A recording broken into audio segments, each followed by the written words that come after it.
And sticking with the theme of the show, marginal oil field operators play a key role in ensuring that Africa's oil output remains on course, attract and the investment that fall below the thresholds set by the international oil companies. This was according to the Chief Operating Officer of Asia Limited, Oladimeji Bashorun, who spoke to Rise business correspondent Bosin Mafaye on how to make stranded asset work, partnerships in financing, oil pricing, and more. The conversation was at the ongoing African Energy Week for 2025 that entered its third day on Thursday. All right, we're still here at the African Energy Week 2025 in Cape Town, South Africa. My guest in speaking to the marginal field players in Nigeria and across Africa is the CEO of Nigeria Limited, and that's Oladimeji Bashorun. It's good to have you. Thank you very much for this conversation, and I'm sure you're enjoying the Energy Week so far. We're sponsoring the event, and so it's just been insightful also. So thank you. We've enjoyed the platform. So far? Yeah, I've also been participating very well. In some of the sessions. What have you been learning? Give me a brief overview over the last 2 days. Yeah, thank you. The first one, the opening ceremony, actually having the African leaders, government coming together was a demonstration of the unity that we've been looking for. All of us celebrating that we need to collaborate as a nation. We need to make Africa borderless to allow for investments to flow. So that was really, really encouraging. I'm excited about that. I'm excited as well that there's collaboration. Exactly. There's the unity of purpose. Exactly. And direction that Africa is taking. Look, this is the time for Africa's energy independence. Exactly. This is the time for Africa's energy sovereignty. Exactly. So we are not got that from the opening plenary. Exactly. And we are also now seeing government playing their part. It actually used to be the investors, all of us driving it. So we are seeing collaboration both at government level and also at the investors level, which is very encouraging. Secondly, is that we are seeing the African players coming out strong. So you see in Nigeria, the independents actually taking over the likes of Seplat. I enjoyed your interview with Seplat. That was a good one. With Roger Brown. Yeah, with Roger Brown. That was very good. Talk to me more about how much you guys are doing on ground in Nigeria and across Africa. Yeah, thank you very much. So for us, we started 25 years ago. We started as a company that 7 service providers started.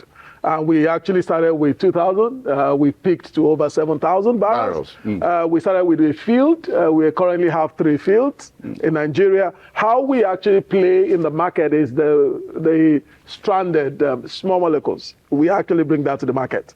And so what we do as marginal fields bordered with Seplat, we are partnering with Ohando. What we do is to make sure that we are able to run a cost-efficient project delivery and a profitable organization. That's what we do. And we also empower the communities.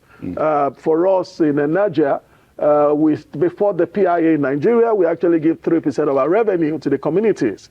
And so that's huge for us. All our production, 3% of it to develop the community. We actually turned a small village to a city, which is part of our brand. In the Niger Delta. In the Niger Delta. So that's something that we do very well. And in our employment also, over 70% of our employees are actually from the community to build local capacity. So that's what we do in making sure we contribute to the ecosystem. How are you finding investment for marginal field operations? Because drilling for oil is a dollar on the table anywhere in the world. Getting money can be really challenging. I wish there is a crystal ball that just tells me how to. But we're working.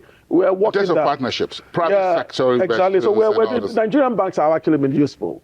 They've been very helpful. We've partnered with the Stalin, with Fidelity. They've actually brought in money for us. They've been partners from the beginning, and so they finance some of our projects. Though it can be expensive, but we have seen really encouragement from them. The second one is actually our partnership with the likes of Ohando and the rest. So we invest in such partnership. We earn their trust, so they're able to bring in more money for us. And we leverage on their relationship to be able to get more out. So we do that a lot. So that's number 2. The other one is actually having some of our investors, because we've demonstrated for the past 22 years, we've actually been bringing money back to the shareholders. To the shareholders. And so they also bring in more money and also the services they provide. So that we do also a lot, and it's also been encouraging. We are hoping to get more. We are actually on the verge of expansion. We have 3 fields now. I'm hoping to have 10 very soon. I'm hoping to raise over $500 million. So we are hoping to expand more for our company. When you talk about new investments, about $1 million or so, how soon is this coming, crystallizing? Again, you know, the sentiment around the world now is drill, baby, drill. President Trump in the United States is giving something like a green card to Africa to say, look, go drill. And everyone is coming back to fossil fuel investment. So you need to make the best use of the time we're in. I read through the IEA report. Out of the 2.2 billion that went into industry, 1.1 went to the brownfields. So there is a tension on the brownfields now.